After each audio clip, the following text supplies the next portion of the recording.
দেখো অনির্বাণের বিরিয়ানি, সাথে প্রচুর স্যালাড।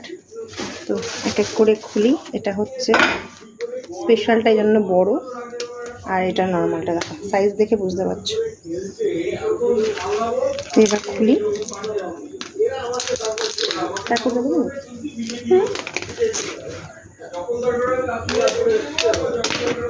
ওয়াও, কোথায় তাকিয়ে থাকে আমার মেয়ে আমি জানি না, কার দিকে তাকিয়ে থাকে সেটাও আমি জানি না।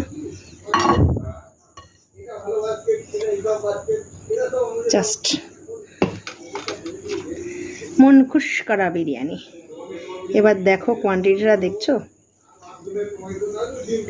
একটা এইয়া আলু আর মাংসর সাইজটা তোমাদের একটু দেখাই, পেল্লাই সাইজের একটা চিকেন।